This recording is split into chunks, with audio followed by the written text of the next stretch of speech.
Assalamualaikum warahmatullahi wabarakatuh.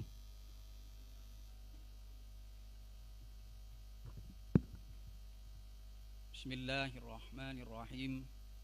Alhamdulillahi rabbil alamin. Wassalatu wassalamu ala sayyidina Muhammadin wa ala alihi wa sahbihi wa man tabi'ahum ila yaumiddin.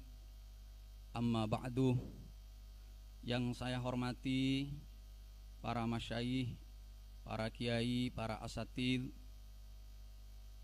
wabil khusus Kiai Haji Dr. Muhammad Najib Muslih, Rais Syuriah, pengurus pusat Hima Al-Ahqaf Indonesia. Juga yang saya hormati Kiai Ikram Rijal selaku penasehat Himah Madura, Kiai Haji Muhaimin Abdul Bari, Kiai Izzat Hasan Iraqi, Kiai Haji Muqtadir Son Haji, Kiai Haji Itqan Busiri, Kiai Haji Bukhari Maksum, dan juga para kiai-kiai yang lain yang tidak bisa saya sebutkan satu persatu, namun tidak mengurangi rasa hormat saya. Juga yang saya hormati Bapak Kapolres Sampang dan Dim Sampang, dan juga perwakilan dari organisasi-organisasi dari berbagai pondok pesantren dan juga majelis taklim. Hadirin wal hadirat, alhamdulillah di siang hari ini kita bisa berkumpul di sini dalam rangka menghadiri pelantikan pengurus Himah Madura dan juga launching buku-buku karya Himah Madura. Terlebih dahulu perlu saya sampaikan bahwa saya ini sesungguhnya mewakili teman-teman penerjemah yang tidak bisa hadir. Karena ada dua penerjemah yang tidak bisa hadir. Yang pertama saudara Ustadz Saiful Arif. Beliau sedang punya kesibukan karena beliau tinggal di Bogor, merintis pondok pesantren di sana. Marilah kita doakan semoga cita-cita beliau tercapai dan diridhoi oleh Allah Subhanahu wa taala. Juga saudara Lora Ahmad Nizar, ini ketua tim penerjemah Himah Madura, juga tidak bisa hadir karena beliau sedang menyelesaikan disertasinya di Universitas Malaya Malaysia. Mudah-mudahan juga tercapai cita-citanya, disertasinya cepat selesai dan juga diridhoi oleh Allah Subhanahu wa taala. Amin amin ya rabbal alamin. Selanjutnya saya diminta oleh Bapak Ketua untuk menyampaikan sekilas tentang buku Prinsip Moderasi Agama di dalam Islam. Buku ini merupakan terjemah dari makalah yang disampaikan oleh Profesor Habib Abdullah bin Muhammad Baharun, Rektor Universitas Al-Ahqaf. Makalah ini disampaikan oleh beliau pada saat Muktamar Al-Wasatiyah Asy-Syar'iyyah wal I'tidal Al-Wa'i Madrasah Hadramaut Unmudzajan, yang pada saat itu dihadiri oleh banyak tokoh dari berbagai negara. Yang saya ingat pada saat itu ada Profesor Dr.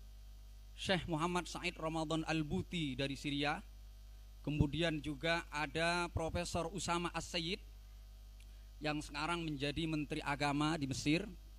Kemudian juga ada seorang ulama tasawuf hebat, Profesor Dr. Muhanna juga dari Mesir. Dan juga ada Syekh Profesor Abdul Hakim Morad dari Inggris. Dan juga banyak sekali ulama-ulama dari berbagai negara yang hadir pada saat itu. Nah, salah satu yang menyampaikan makalah adalah guru kami, Profesor Dr. Habib Abdullah Baharun, dengan judul makalah Usulul Wasatiyah. Lalu kami terjemahkan ke dalam bahasa Indonesia dengan judul Prinsip Moderasi Agama dalam Islam. Ada beberapa alasan mengapa buku ini perlu saya terjemahkan. Yang pertama adalah sebagai bentuk khidmah kami kepada guru kami. Karena Bapak Ketua kami, Ketua Himmah Madura sering mengatakan bahwa di antara bentuk khidmah yang agung dari seorang murid kepada gurunya adalah mengkaji, mempelajari dan menyebarkan karya-karya gurunya itu. Maka itu menjadi semacam penyemangat bagi kami untuk terus menerjemahkan karya-karya para guru-guru kami di Hadramaut. Termasuk yang sekarang ini kita menerjemahkan 3 buku dan nanti juga akan terus dilanjutkan.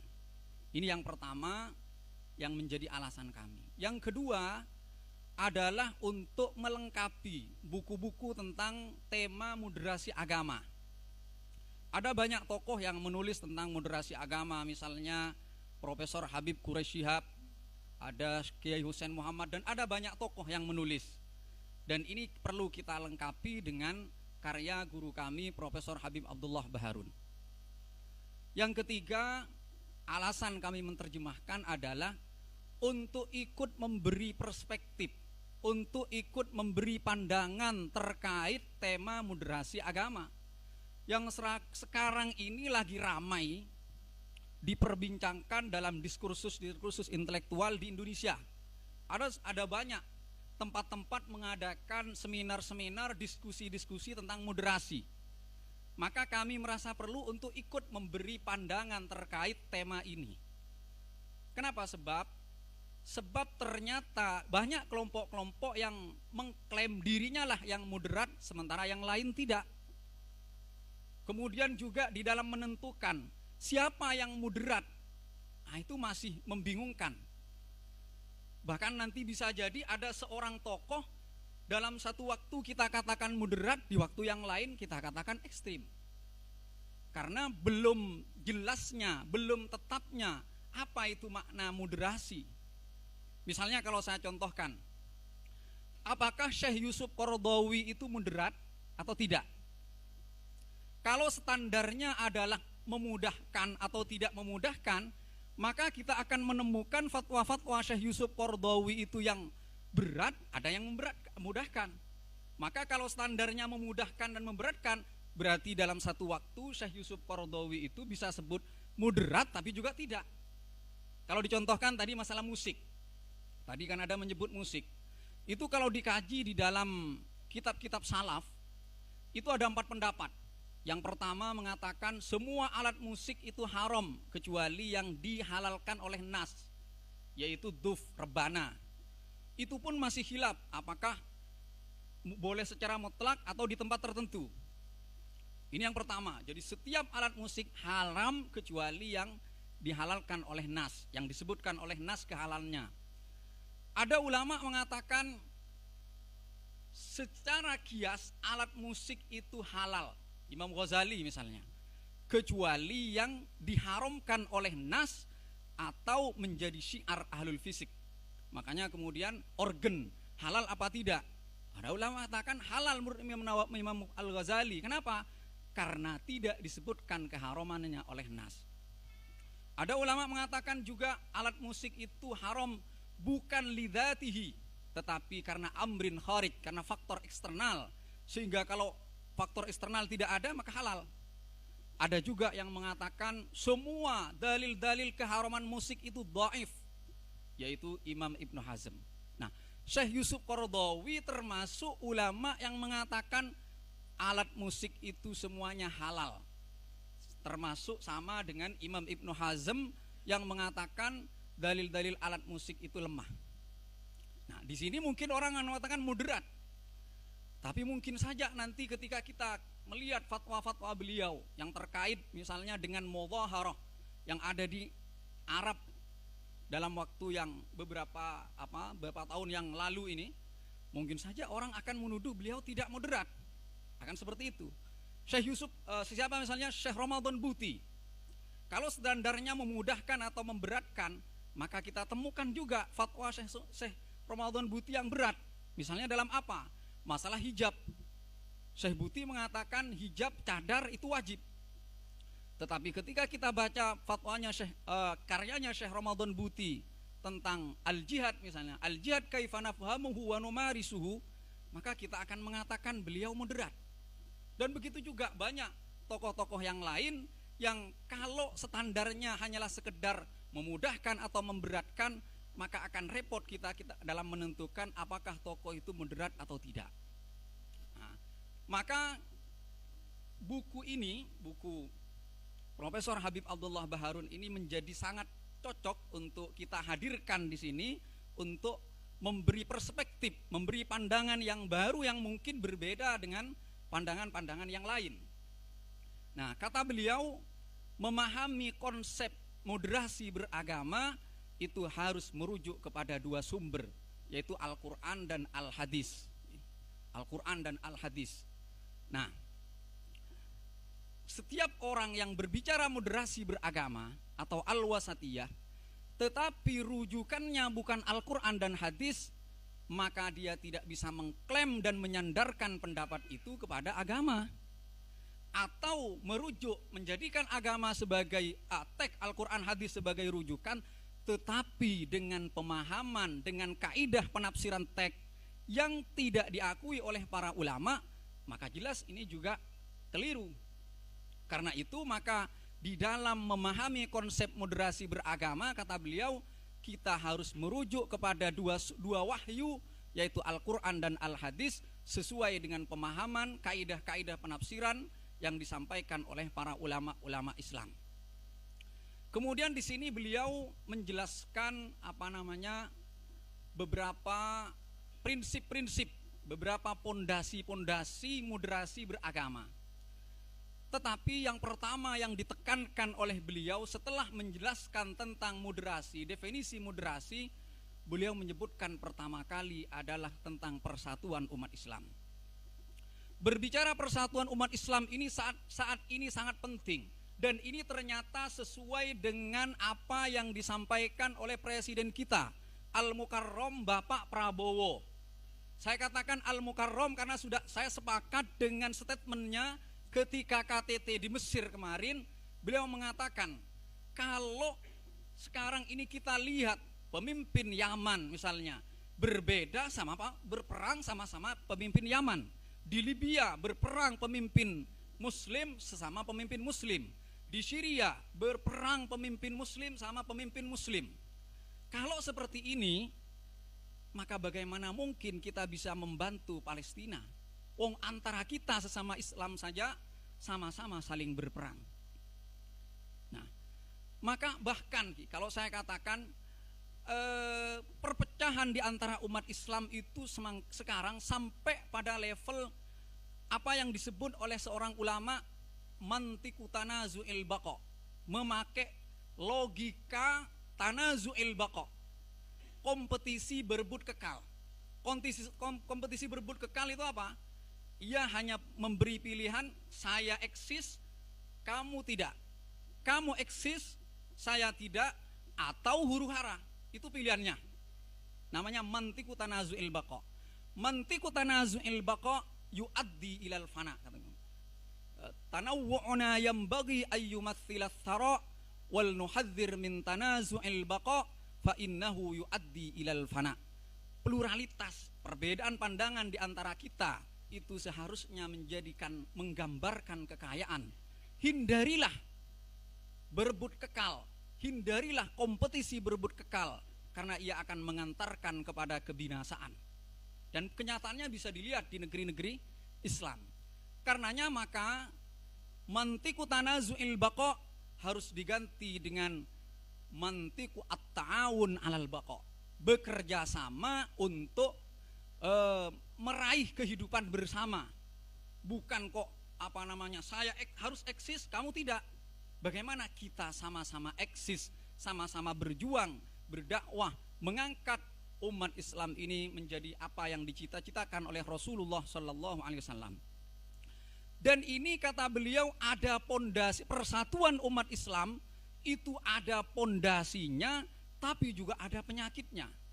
Pondasi yang menguatkan terhadap persatuan umat Islam ini kata beliau adalah mengagungkan kehormatan dua kalimat syahadat.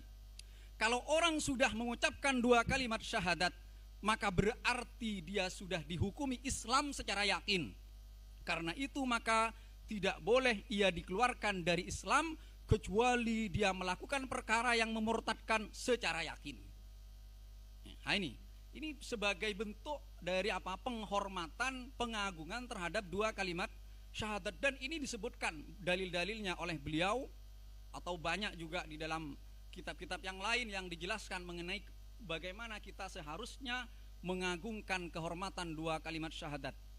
Di Al-Quran misalnya, ya ayyuhalladzina amanu idza darabtum fi sabilillahi fatabayyanu wa la taqulu liman alqa ilaikumus salama lasta mu'minan tabtaghuna aradal hayatid dunya. Atau juga dalam hadis, misalnya hadis Usamah, ketika Usamah di satu peperangan, kemudian ada orang kafir mengucapkan, di antara musuhnya mengucapkan la ilaha illallah, ditusuk oleh Usamah. Ternyata kabar ini sampai kepada Rasulullah SAW dan ditegur dengan keras. Nah ini, lalu Usamah mengatakan, Rasulullah, dia mengucapkan la ilaha illallah karena ingin selamat dari senjataku. Lalu Rasulullah mengatakan, tidakkah kamu belah hatinya sehingga kamu tahu apakah dia benar-benar mengucapkan itu untuk tujuan untuk menyelamatkan dirinya. Ini teguran Rasulullah SAW. Ini dua teks ini menunjukkan betapa kita harus mengagungkan dua kalimat syahadat, sehingga kita tidak boleh gampang mengkafirkan. Nah, dengan kita mengagungkan dua kalimat syahadat, maka kita akan melihat kepada orang-orang muslim yang berbeda pendapat dengan kita adalah saudara kita. Kalau dia adalah saudara kita, innamal mu'minuna ikhwatun, al mu'minu lil mu'mini kal bunyan yashuddu ba'duhum ba'dha, dan banyak sekali hadis-hadis yang menjelaskan tentang hal ini. Nah, jadi pondasi persatuan umat, kata beliau, adalah mengagungkan dua kalimat syahadat. Kemudian penyakitnya, kata beliau di dalam buku ini, dan ini berkaitan dengan moderasi beragama, adalah al-ghulu, ekstrim, berlebihan di dalam beragama. Dari sikap ghulu inilah lahir kemudian takfir, sikap gampang mengkafirkan, sikap gampang mensyirikkan, sikap gampang membid'ahkan. Maka kita lihat banyak kelompok-kelompok ekstrim yang gampang mengkafirkan. Padahal mengkafirkan, takfir itu bukan persoalan gampang, itu persoalan khotir. Karenanya banyak, misalnya Imam Ghazali di dalam Faisalut Tafriqa bainal Islam wa Zandaqah itu mengatakan bahwa takfir itu bukan persoalan ringan yang mudah diucapkan oleh sembarang orang. Hanya orang-orang tertentu yang bisa menghukumi kafir atau tidak. Bahkan Syekh Zarruq mengatakan kita keliru di dalam menghukumi Islam terhadap orang kafir dengan satu alasan, itu lebih ringan dibanding mengeluarkan satu orang Islam dari Islam kepada kafir, menghukumi kafir terhadap orang Islam karena syubhatil kufur. Jadi memasukkan, saya ulangi, memasukkan 1000 orang kafir, kita katakan dia orang Islam, karena ada kemungkinan dia masih dihukumi Islam, itu keliru. Itu lebih ringan dibanding kita mengeluarkan satu orang Islam karena alasan yang masih kabur. Nah ini, maka berarti mengkafirkan orang Islam itu bukan persoalan yang ringan, ia adalah khotir. Apalagi Rasulullah sendiri sudah mengatakan, apa dauhnya Nabi? Wallahi inni la akhsha alaikum an tusyriku ba'di walakinni akhsha alaikumud dunya an tatanafasu wa taktatilu fatahliku kama halaka man qablakum. Kata Nabi, demi Allah, saya tidak terlalu khawatir kalian akan menjadi musyrik setelahku. Tetapi yang saya khawatirkan adalah dunia. Dunia, kamu berebut dunia, bertengkar, saling mencakar karena urusan dunia. Justru ini yang paling dikhawatirkan oleh Nabi. Dan mungkin perpecahan, pertikaian itu yang banyak adalah karena urusan dunia. Gimana betul ini? Betul apa betul? Betul kayaknya. Makanya guru kami sering menceritakan, Profesor Habib Abdullah Baharun sering menceritakan, ada seorang ulama kedatangan tamu di rumahnya. Lalu di rumahnya itu melihat 2 ekor kucing. 2 ekor kucing itu rukun, damai sekali. Lalu 2 tamu itu mengatakan, seperti inilah semestinya persaudaraan itu, rukun, damai, tak tokaran, kayak kucing, 2 kucing ini rukun. Kemudian Syekh Abu Abdillah At-Tawudi itu mengambil sepotong roti, lalu sepotong roti itu dilemparkan kepada 2 kucing itu. Setelah ada sepotong roti, kemudian kucing yang tadinya rukun akhirnya melompat, saling berteriak, saling mencakar, berebut roti. Lalu Imam Abu Abdillah At-Taudi mengatakan, seperti itulah persaudaraan. Ia akan terus damai, rukun, gak ada masalah, sampai masuk kepentingan dunia di antara orang-orang yang bersaudara itu.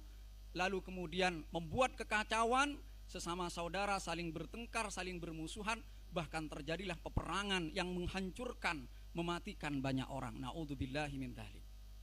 Jadi Nabi sudah mengatakan, saya ini justru lebih khawatir dunia, kamu bersaing, berperang demi kepentingan dunia, daripada kekhawatiran saya kamu nanti akan musyrik.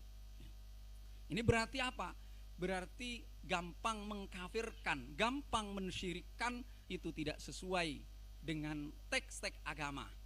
Di situ yang kedua, mungkin saya sedikit yang kedua ini, karena ini juga berkaitan dengan yang sekarang banyak terjadi. Beliau itu mengatakan bahwa di antara pondasi moderasi agama adalah tarkuhu ma la ya'nihi, itu adalah kita tidak ikut terlibat di dalam hal-hal yang bukan keahlian kita, kata beliau.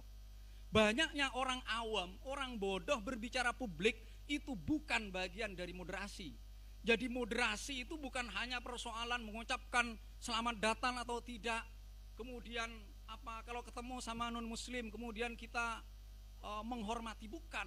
Tetapi dalam seluruh kehidupan kita, mulai dari tidur sampai tidur kembali, ini semuanya di dalam Islam ajarannya adalah moderat. Termasuk kita di dalam menanggapi, mengomentari, menyikapi persoalan-persoalan yang terjadi. Apakah kita punya keahlian di situ?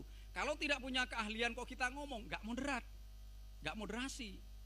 Makanya beliau di sini juga menampilkan satu hadis, innaha sata'ti 'alan nasi sinuna khadda'ah yusaddaqu fihal kadhib wa yukadzabu fihal shadiq wa yu'tamanu fihal kha'in wa yukhawwanu fihal amin wa yantiku fiha ar-ruwaybidah wa qila wa mar-ruwaybidah qala al-as-safih yatakallamu fi amril amah.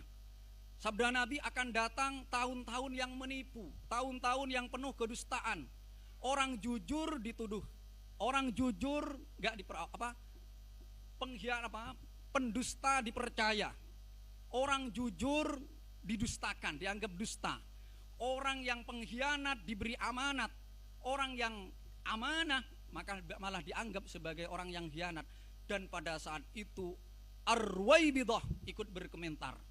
Lalu ditanya, ya Rasulullah, siapa Ar-Ruwaybidah? Ar-Ruwaybidah adalah orang bodoh tapi berkomentar tentang persoalan publik. Dan ini saya kira lagi tersebar di medsos. Semua orang yang punya Facebook, yang punya WA, semuanya berkomentar tentang masalah politik, masalah ini, seolah-olah dia punya keahlian di dalam bidang itu. Dan ini tidak termasuk moderat. Jangan mempersempit moderat itu kepada persoalan-persoalan hanya masalah hubungan dengan non-muslim. Iya, itu termasuk bagian dari moderat, tetapi bukan cuma itu dalam mengukur moderat.